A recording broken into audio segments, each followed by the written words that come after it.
हमारे सहयोगी सैयद आमिर है जिन्होंने पूरा पश्चिम बंगाल रमेश कवर किया है। आमिर, ये जो सारे मुद्दे हैं खासकर डेवलपमेंट का, क्या वाकई मतदाताओं के बीच में एक बड़ा मुद्दा था जब आप लोगों से बात कर रहे थे? देखिए, डेवलपमेंट का हमेशा इशू रहता है। वो आप ये समझिए कि किसी भी लोगों से बातचीत करेंगे कि क्या विकास हुआ है, तो लोग कहेंगे कि विकास की जरूरत है, विकास उतना बेहतर नहीं हुआ है, चाहे जितना विकास हो जाए। लेकिन एक बात मैं साफ तौर पे रमेश कह दूं कि जो मेरा असेसमेंट है, मैं वहां गया तो विकास तो हुआ है, ऐसा नहीं कि विकास नहीं हुआ है। सड़कें, इंफ्रास्ट्रक्चर, रोजगार, व्यापार, ये सारी चीजें हैं वहां पे, ऐसा नहीं कि बिल्कुल खत्म है दूसरे अगर प्रदेशों के मुकाबले बात की जाए। लेकिन लोगों का क्या कहना है? लोगों का यह कहना है कि भाई बदलाव जो है जरूरी होता है। कोई भी एक पार्टी लंबे समय तक आपके साथ रहती है तो दूसरी पार्टी को मौका देना चाहिए। ऐसे लोग भी मिले जो ये मानते हैं कि बदलाव इसलिए होना चाहिए कि ताकि दूसरे का भी काम देख ले। तो ये इश्यूज रहे हैं, ऐसा नहीं कि ये इश्यूज नहीं रहे हैं। हाँ, एक चीज और ये रही है कि पलायन जो है एक बड़ा मुद्दा रहा है कि कई ऐसे गांव में हम गए, कई ऐसे छोटे शहरों में, कस्बों में गए जहां पर लोगों ने कहा कि भैया रोजगार नहीं है, रोजगार की वजह से हमारे बच्चे जो है दूर दराज जाते हैं, वहां पर काम करना पड़ता है उनको। तो ये एक बड़ा इशू। एक बात मैं अनुराग जरूर कहूंगा, ये पश्चिम बंगाल वो राज्य है जिसने इंडस्ट्रियल रिवोल्यूशन का सूर्योदय देखा है। बिल्कुल। लेकिन वहां पर इतनी स्ट्राइक, आए दिन सड़कों पे सीपीएम का काडर, तालाबंदी करो, ये उससे वहां के उद्योगपति बहुत निराश और हताश हो गए थे। लेकिन एक बात अनुराग, जो मुझे लगता है एनके सिंह साहब इसका जरूर जवाब देंगे, कि ये जो हमने कोऑपरेटिव फेडरलिज्म की बात की है, जितने नॉन बीजेपी रूल स्टेट है वो सब ये शिकायत कर रहे हैं कि साहब हमें जो सपोर्ट मिलना चाहिए वो नहीं मिल पाता, हमें परेशान किया जाता है। सिंह साहब बिल्कुल सही कह रहे हैं आप कि जहां जहां हॉस्टाइल रहा है, अगर आप देखें जो नॉन बीजेपी गवर्नमेंट्स हैं उनके साथ सेंटर का जो डिवोल्यूशन ऑफ फंड्स है वो हमेशा, अच्छा आरोप क्या लगाते हैं कि साहब आपने कंप्लीशन, आपने एक्सपेंडिचर सर्टिफिकेट नहीं दिया। अब सर्टिफिकेट इसलिए नहीं दिया कि फंड आपका आया लेट से, जब हम उसको कर रहे थे तब तक आपका टाइम निकल गया तो हम वो सर्टिफिकेट नहीं दे पा रहे। उससे आपने बिहार का नहीं रोका, जो आपके स्टेट्स हैं उनका नहीं रोका, लेकिन वेस्ट बंगाल का आप रोक देते हैं। आप इतने ट्राइंग सिचुएशन के बाद भी जरा देखिए, वेस्ट बंगाल का अगर पर कैपिटा, ठीक है कम्युनिस्ट रूल रहा है, ममता बनर्जी कर रहा है, इसमें इंडस्ट्रियल वो हुआ है, हैवी इंडस्ट्रीज नहीं लगी है, इस बिल्कुल सही है, लेकिन एमएसएमई सेक्टर ने ग्रो किया है। ये अकेला स्टेट है ये और तमिलनाडु जहां एमएसएमई सेक्टर ने ग्रो किया है। और आज एक सिंपल सा आंकड़ा है कि नेशनल एवरेज के मुकाबले ये बेटर कर रहा है पर कैपिटा इनकम में। अगर आप देखें तो 2,29,000 है, जबकि नेशनल एवरेज 2,17,000 का है, तो बेटर कर रहा है। एमएसएमई सेक्टर बेटर कर रहा है, एग्रीकल्चर 3.1% डेवलपमेंट है। तो जहां लेकिन माफ कीजिए मैं आपको रोक रहा हूं, पूरे देश में किसानों की जो आमदनी है वो सबसे कम पश्चिम बंगाल में 6,700 के आसपास, तब जबकि राष्ट्रीय औसत 10,000 से ज्यादा नहीं। वो इसलिए है कि वहां पे पॉपुलेशन प्रेशर ऑलरेडी है। लेकिन वो फॉर्मूला तो यूपी पर भी लागू होता है सर, पॉपुलेशन प्रेशर का तो है, बिहार में ये है, यूपी में अगर आप देखें तो इसके कंपैरिजन करेंगे तो सबसे कम, लेकिन वेस्ट बंगाल में सर सबसे कम वेस्ट बंगाल में 6,700। नहीं, ये इसको इस तरह लेंगे ना, लैंड होल्डिंग पैटर्न क्या है, जब ये देखेंगे तब समझ। बिहार का आप देख लीजिए, बिहार का 1/3 है पर कैपिटा इनकम, बिहार का 1/3 है, तो 1/3 वेस्ट बंगाल का 2,29,000 है, ठीक है, बिहार का 70,000 से नीचे है, 60,000 के आसपास है। तो आप इसको नहीं कहते हैं कि बिहार में डेवलपमेंट नहीं हुआ। तो डेवलपमेंट अगर है तो वेस्ट बंगाल बहुत खराब नहीं कर रहा है। हाँ, ये बात जरूर है कि जो गवर्नेंस में एक शांति से होता है और जिसमें ये होता है कि आप ज्यादा पैसा वहां लगाते, अच्छा वहां पैसा लगाने की बात देखिए, जो वर्ल्ड की जो बेस्ट इंडस्ट्रीज हैं सॉफ्टवेयर की, वो वेस्ट बंगाल में गई हैं अभी।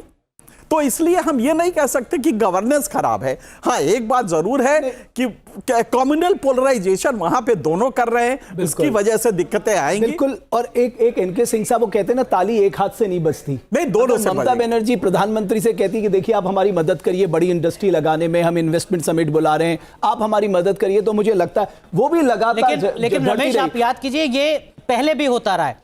मध्य प्रदेश के सांसद धरना प्रदर्शन करते थे कि साहब हमारी मंडियों में बारदाना हमें केंद्र सरकार से नहीं मिल रहा है, बारदाने के लिए विरोध प्रदर्शन हो रहा था जी बिल्कुल यूपीए की सरकार के दरमियान। लेकिन अभी नहीं। लेकिन आप देखिए ना, हम केवल जीडीपी की बात, डेट जीडीपी रेशियो आप देख लीजिए 38% के आसपास है पश्चिम बंगाल का। ये एक और बड़ा चैलेंज है, कहां से मीट आउट करेंगे, क्योंकि रेवेन्यू के कोई रिसोर्सेस नहीं दिख रहे। सीधे रुक करते हैं, पप्पू यादव साहब न्यूज नेशन के मंच पे जुड़ रहे हैं। पप्पू यादव साहब, बहुत धन्यवाद आपका। हम पश्चिम बंगाल पे बात कर रहे हैं, आपका एग्जिट पोल, कुछ आपने अपना आकलन किया? आप राजनीतिज्ञ हैं, कुछ तो आकलन आपने भी किया होगा। भैया एक बात बोलूं, रविन्द्रनाथ टैगोर, रामकृष्ण परमहंस, विवेकानंद, सुभाष चंद्र बोस, दुर्गा काली, सभी तरह के पापियों के कुकर्मियों का नरसंहार उसी धरती पे। धनबल, बाहुबल, साम दाम दंड भेद नफरत, ईडी सीबीआई, चुनाव आयोग, पूरी उद्योगपति पूंजीपति का पैसा काट देंगे, उलट देंगे, गाली देना, सबका जवाब वहां का जो ऐतिहासिक पृष्ठभूमि है मोहब्बत का, मंगलार गीत का, मंगलार मानूस का, उन्होंने नफरत को खत्म कर दिया। धनबल और चुनाव आयोग तो 27 लाख SIR के बाद जो वोट को हटाया था, और जिस तरीके से 3.25 लाख से ज्यादा आर्मी, दुनिया के इतिहास में ऐसा कभी नहीं हो सकता, हिस्ट्री में नहीं हो जी। और इस तरीके से जो किया गया, बाप रे बाप, मैंने दुनिया में लगा आज तक ये ऐसी। मैं सैल्यूट करूंगा बंगाल की जनता को, सेकुलर पार्टियों को, और खासतौर पर इंदिरा गांधी के बाद उस नारी को जिन्होंने पूरी शालीनता के साथ डर को खत्म किया, और डर के खिलाफ लोगों ने वोट दिया। पप्पू यादव जी, आप अपनी बेबाक टिप्पणी के लिए जाने जाते हैं। मैंने आपको चुनाव प्रचार को बिहार में भी कवर किया, लेकिन जब पश्चिम बंगाल की बात करते हैं तो क्या वजह आपको लगती है कि पिछले लगभग 50 साल से कांग्रेस पार्टी पश्चिम बंगाल की सत्ता से बाहर है? देखिए एक बात समझिए, क्षेत्रीय पार्टी के साथ जब ममता दीदी भी तो कांग्रेस से ही गई, और भारत में सबसे पहले कांग्रेस से ही बंगाल को और सबसे उत्कृष्ट और सम्मान दिया। उद्योग आज सबसे ज्यादा कांग्रेस की देन है। बट नेचुरल है, जब क्षेत्रीय पार्टी आगे बढ़ती है, और हम क्षेत्रीय पार्टी के साथ कभी गठबंधन कर लेते हैं, कभी CPI CPM के साथ, कभी दीदी को लेके, कभी कहीं पर भी, तो नेशनल पार्टी पर इसका असर पड़ता है। और नेशनल पार्टी जब सेकुलर हो, नफरत की राजनीति ना करे, संविधान के साथ चले, लोकतांत्रिक मूल्यों की रक्षा की बात हो, तो फिर वहां उनके लिए डबल स्टैंडर्ड गेम है, बात है, वो नहीं चलता है। लेकिन पप्पू यादव जी, देश की सबसे पुरानी पॉलिटिकल पार्टी पश्चिम बंगाल में 50 साल से सत्ता में नहीं है, जहां से प्रणब मुखर्जी आए हैं देश के राष्ट्रपति, जहां से अधीर रंजन चौधरी जैसे जमीनी नेता आए हैं, आपके साथ वो संसद में बैठे हैं। आप बेफिक्र रहें, 29 का रास्ता खुल चुका है, और भारत में कांग्रेस पार्टी के नेतृत्व में एक सेकुलर महागठबंधन के साथ सरकार बनेगी। ममता बनर्जी हैं अभी इंडिया गठबंधन में? ममता बनर्जी सबके दिल में, और सारे गठबंधन के रेस्पेक्ट के साथ करे। नहीं, लेकिन आप ना 3 में ना 13 में है। सबसे दुखदाई स्थिति तो ये है, मैं आपको एक एग्जांपल देता हूं सर, केवल पश्चिम बंगाल का नहीं, मैं पुडुचेरी का एग्जांपल आपको देता हूं। आप सोचिए कि आप वहां डीएमके के साथ अलायंस नहीं कर पाए। पहले आपने 22 लोगों से कहा कि नामांकन भर दो, उसके बाद आपका अलायंस हुआ, फिर आपने कहा वापस ले लो, और यही आपके नुकसान का वहां कारण बन रहा है। आप छोड़िए 30, मतलब एक यूनियन टेरिटरी को भी आप सीरियसली नहीं ले रहे। पश्चिम बंगाल में तो खैर कोई चर्चा ही नहीं हो रही है। चलिए, पश्चिम बंगाल में सेकुलर सरकार बनेगी, ये आप दिख जाएगा, आप चिंता मत कीजिए।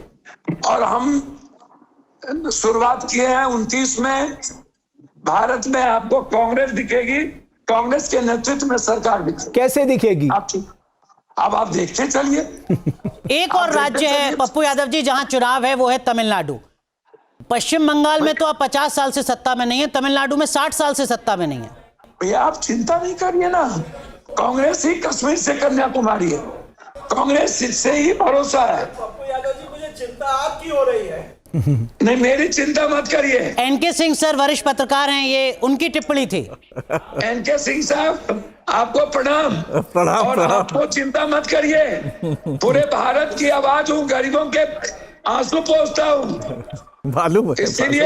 इसीलिए आपका आशीर्वाद और स्नेह चाहूंगा। और 2029 में भाजपा की विदाई होगी। जी जी। कहां से शुरुआत होगी? जी, कहां से शुरुआत होगी? उत्तर, पूरब, पश्चिम, दक्षिण, साउथ, नॉर्थ, सभी जगह भाजपा का मुक्त होगा। आप चिंता मत कीजिए। मुझे लग रहा है आप भी कुछ डिश खा के आए हैं पश्चिम बंगाल से। आप इतने नहीं, प्रचार किया है, पप्पू यादव जी ने प्रचार किया है पश्चिम आप बंगाल चिंता में। मत करिए, हम कुछ नहीं खाते हैं, हम आनंद मार्गी हैं। हम लेकिन- इन की तरह मंगल बूध नहीं करते हैं, झूठ नहीं बोलते हैं। लेकिन नफरत पप्पू की यादव जी, राजनीति- बीजेपी नहीं आ रही है, ममता बनर्जी आ रही हैं आपके मुताबिक, इसके पीछे की क्या बड़ी वजह आपको नजर आ रही है? क्योंकि नफरत, बीजेपी ने तो पूरी गाली ताकत गलौज- अपनी लगाई है पश्चिम बंगाल में। नफरत, गाली गलौज, बंगाल की संस्कृति पर हमला, बंगाली भावनाओं को दुखी देना, बांग्ला अस्मिता पर खतरा, बाहरी बीजेपी के गुंडों को लेकर के बैठ जाना, बांग्ला को लगा कि तो हमारे संघर्ष को खत्म कर रहा है, तो सारे बंगाल के लोग एक तरफ दीदी को वोट दे दिए। अच्छा, आपने झालमुड़ी का आनंद लिया पप्पू यादव साहब? झालमुड़ी था कि नाटक मुड़ी था?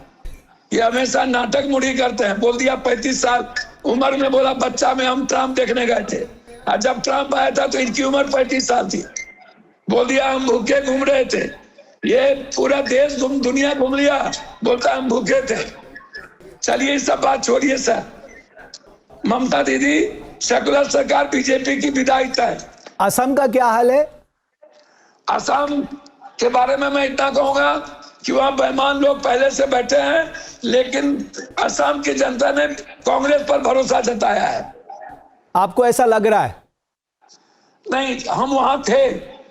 यदि बेईमानी नहीं होगी तो कुछ भी हो सकता है। मतलब आप कह रहे हैं गौरव गोगोई असम के अगले मुख्यमंत्री बनने जा रहे हैं? नहीं, मैं ऐसा नहीं कह सकता। मैं असम के बारे में ऐसा नहीं कह सकता हूं, लेकिन बेईमानी नहीं हुआ तो कुछ भी हो सकता है। चलिए पप्पू यादव साहब, एक और बात जो सबसे महत्वपूर्ण है कि बंगाल में आपको कोई एंटी इनकम्बेंसी का कोई भाव नजर आए? क्योंकि 15 साल हो गए और 15 साल एक बड़ा नहीं, कोई टेन्योर और होता है। इन लोगों ने और भी कल्याण कर दिया। दीदी दीदी दीदी, वहां पर दीदी के खिलाफ कोई गुस्सा नहीं था, दीदी से सबको प्यार था।